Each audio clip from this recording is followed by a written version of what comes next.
tous et bienvenue dans cette toute nouvelle vidéo ASMR. Je suis très content comme d'habitude de vous retrouver pour une nouvelle vidéo. On va parler d'anime bien sûr et on va parler plus précisément de Jujutsu Kaisen. C'est une nouvelle vidéo 20 faits, alors j'en ai pas fait beaucoup des vidéos de ce type. J'avais fait une vidéo 20 faits sur les Uchiwa, si jamais ça vous intéresse, donc sur le clan Uchiwa de l'univers de Naruto. Et j'avais bien envie aujourd'hui de me replonger dans l'univers de Shika, donc l'anime qui a vraiment marqué l'année 2021 on va dire, et même en 2022 il y a eu une petite hype, hein, on va dire quand même, avec l'arrivée du film, même s'il est arrivé fin 2021 au Japon, mais en 2022 chez nous. Et donc du coup voilà, c'est un animé très très populaire, un animé dit nouvelle génération, et un animé avec beaucoup de potentiel que j'apprécie beaucoup en tout cas. Et préparer cette vidéo, ça m'a vraiment encore plus hypé pour tout simplement la saison 2 qui arrivera je ne sais quand, mais qui arrivera très certainement. Donc vivement tout ça. En tout cas, du coup, let's go. On va commencer avec le premier fait sur Jujutsu Kaisen. Et on commence tranquillement avec ce qui concerne des chiffres de vente, puisque du coup le manga a été publié pour la première fois en 2018. Et il s'est quand même plutôt bien vendu en vrai, puisque en un an il a vendu 600 000 copies. Donc honnêtement c'est vraiment pas mal, surtout pour voilà, quand un manga arrive, que c'est nouveau, c'est vraiment pas mal comme chiffre. Mais ensuite les années ont passé, enfin plutôt une année a passé d'ailleurs, et les ventes augmentaient de plus en plus jusqu'à atteindre peu de temps après 2 400 000 ventes. Donc passer de 600 000 à 2 400 000 ventes, c'est, on peut le dire, un succès vraiment colossal. Après évidemment, vous vous en doutez, les ventes ont été boostées après l'arrivée de l'animé. Ça c'est tout à fait classique, c'est complètement normal. Ensuite, le second fait, donc le film 0 de Jujutsu, il va raconter l'histoire du volume 0 de Shika. Et en fait, ce volume 0, c'est un peu le prototype du manga. Et dans ce manga prototype, on va découvrir Yuta, donc le protagoniste du film et de ce manga. Et ça devait vraiment à l'origine être le héros. Ça devait être le héros de Jujutsu Kaisen, mais en fait après ça a été modifié par Akutami, donc au profit de Itadori.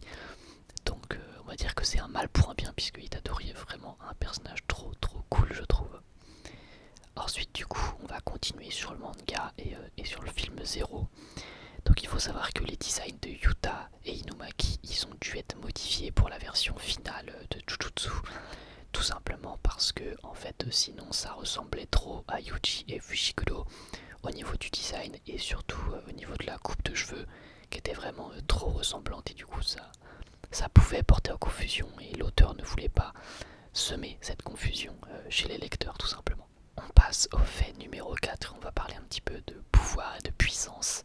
Le système de puissance dans Jujutsu serait en fait inspiré de deux systèmes de puissance, celui de Hunter x Hunter et celui de World Trigger. Voilà. Alors je n'ai pas vu World Trigger, même si je connais de nom, mais je suis actuellement en train de regarder, de découvrir Hunter x Hunter. J'en fais même quelques vidéos sur la chaîne parce que ça me plaît bien. Donc voilà, on en reparlera sur la chaîne. Je sais qu'il y a pas mal de fans d'Hunter x Hunter dans mes abonnés, tout simplement. Donc voilà, pour la petite aparté, il y aura d'autres vidéos sur le sujet. Ensuite, Megumi est un personnage qui ne veut jamais montrer ses faiblesses, ni même ses peurs, ses moments de doute, etc. C'est le personnage qui veut vraiment rester fort et montrer qu'il est fort. Donc voilà, d'ailleurs, Megumi mériterait sa propre vidéo parce que c'est vraiment un personnage génial, peut-être en saison 2, pourquoi pas. Ensuite, Itadori était déjà populaire dans son lycée, avant même de commencer tout ce qui est histoire d'exorcisme, parce qu'il était réputé pour ses capacités athlétiques surhumaines, ses capacités physiques, notamment sa force. Et oui, souvenez-vous, l'épisode 1, on voit que clairement sans quelconque histoire d'exorcisme ou de pouvoir ou quoi que ce soit. Il est déjà très très chaud, voilà. Pas besoin de rayon noir pour défoncer, il me semble, un poteau de baseball, un truc comme ça. C'est un truc comme ça qui se passe dans l'épisode 1. Ensuite, du coup, toujours Itadori, il est immunisé au poison, tout simplement. Et c'est depuis que Sukuna fait partie de lui, depuis que Sukuna a intégré son corps, et bien il est immunisé au poison, ce qui peut être pratique, ce qui sera sûrement pratique dans la suite de l'anime, j'imagine.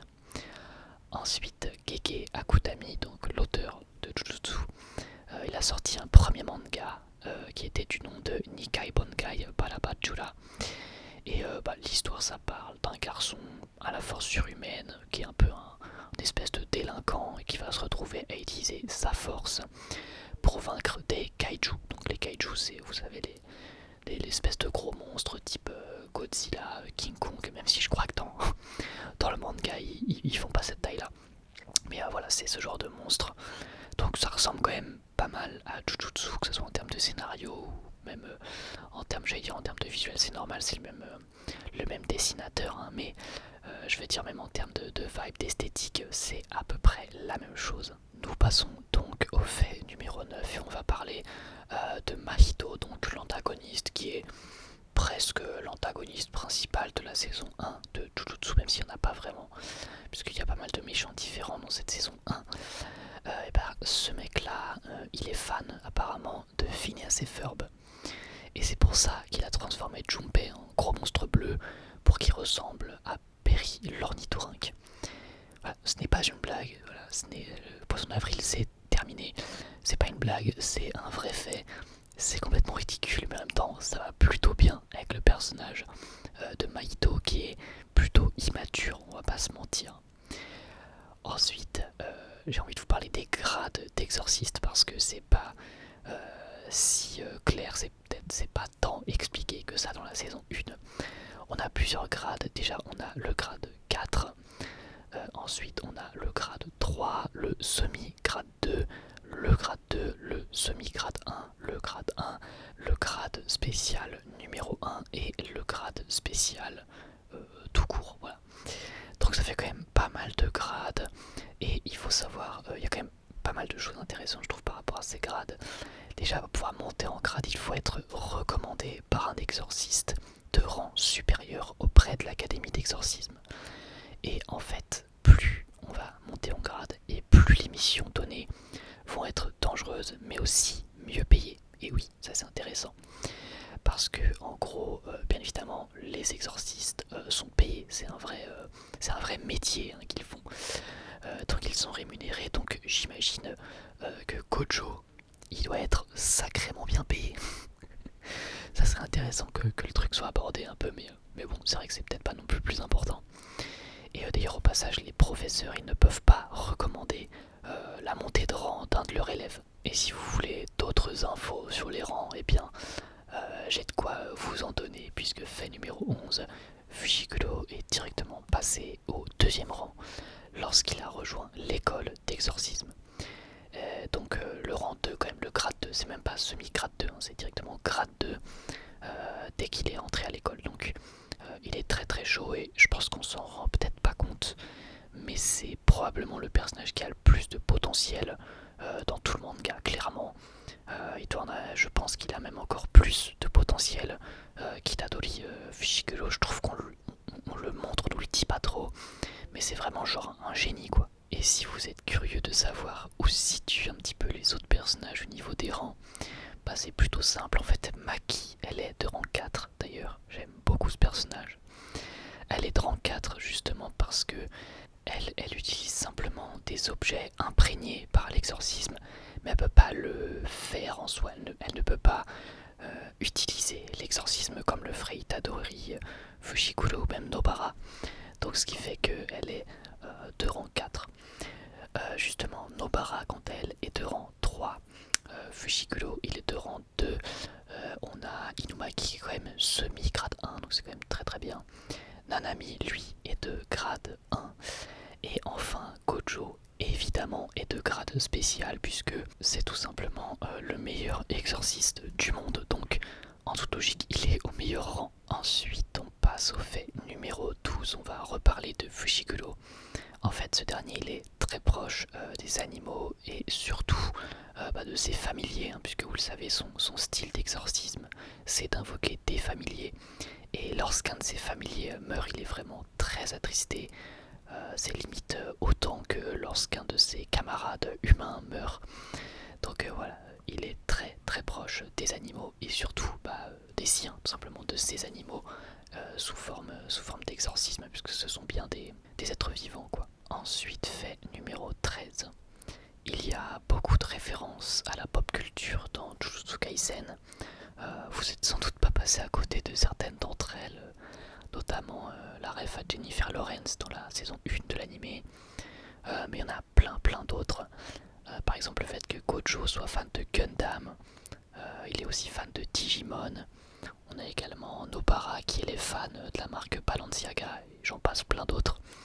Mais ma référence préférée, elle se trouve dans le manga uniquement, et c'est celle sur Léon. Lorsque Gojo il va recommander des films à Itadori, on a quand même un film français dans Jujutsu, et je trouve que c'est quand même assez insolite.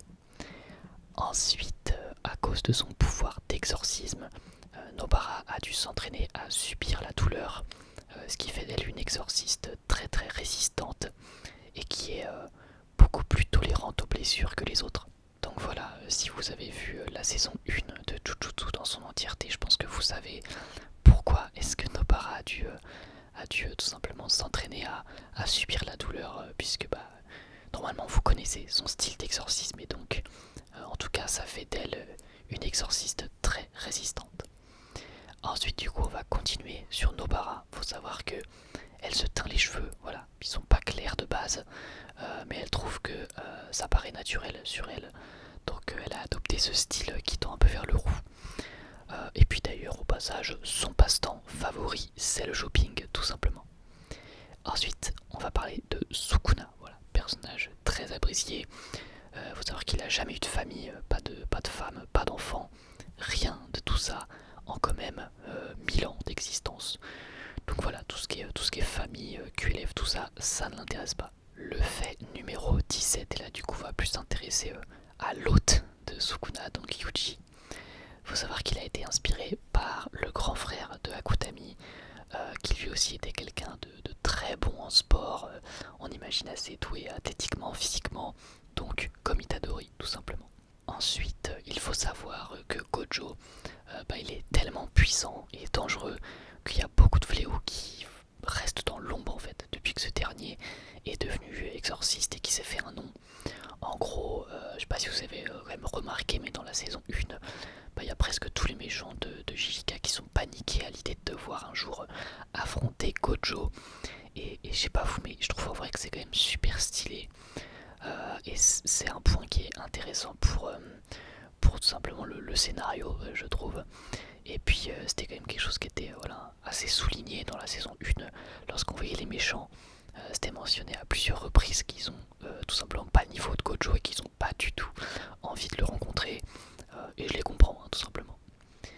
Ensuite, fait numéro 19, Gege Akutami, donc l'auteur, hein, je le rappelle, de Jujutsu. Il a dit déjà connaître la fin de son manga, il sait tout le déroulement des événements qui vont suivre, donc d'un côté c'est plutôt rassurant. Et d'ailleurs, le manga devrait bientôt se conclure, hein.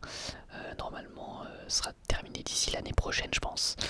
Donc c'est un peu triste, mais bon, la hype Jujutsu, elle a quand même encore de belles années devant elle, hein, grâce à l'adaptation animée très réussie de Mappa, dont on attend tous la suite et ça fera perdurer, on va dire, la licence JJK pendant encore un bon moment, j'imagine. Et enfin, on va passer au 20e et dernier fait. Le personnage préféré de Akutami, c'est Kento Nanami. Donc l'exorciste blasé qui voit l'exorcisme vraiment comme un simple travail à accomplir, mais bon, qui évidemment cache en réalité un côté très humain. C'est ce qui en fait un perso intéressant, mais en fait au début le perso préféré d'Akutami c'était Sukuna, parce que il le trouvait très classe et réussi en termes de design, que c'était un peu l'apogée de toutes les inspirations qu'il avait pu avoir. Mais en fait maintenant il préfère Nanami parce qu'il s'est inspiré de personne pour pouvoir le créer. c'est vraiment l'entièreté du design provient de son imagination. Et donc c'est pour ça qu'il préfère désormais Kento Nanami. Et je trouve ça plutôt cool en vrai comme raison. De voir que c'est le personnage auquel il s'attache le plus parce que c'est celui qui provient le plus de son imagination. Je trouve que c'est complètement normal. Enfin voilà, j'en ai terminé avec cette petite vidéo fin fait sur Jujutsu Kaisen. J'espère sincèrement que ça vous aura plu. Si c'est le cas, comme d'habitude, n'hésitez pas à liker cette vidéo et à vous abonner si ce n'est pas déjà fait. Ça m'aide beaucoup et ça me fait super plaisir. Donc encore une fois, merci beaucoup pour votre soutien. Et puis voilà, dans tous les cas, j'espère aussi que ce format de vidéo vous plaît. Et si vous voulez voir d'autres vidéos de ce concept, eh bien vous pouvez me le dire dans les commentaires tout simplement. Et puis si vous avez envie que je parle d'un manga ou d'un animé en particulier avec ce format de vidéo, si vous voulez que je fasse 20 faits sur un autre animé, un autre manga, eh bien vous pouvez me le dire également. Dans tous les cas, encore une fois, je vous remercie beaucoup pour votre soutien et moi j'ai plus qu'à vous dire à la prochaine, prenez soin de vous, bye tout le monde.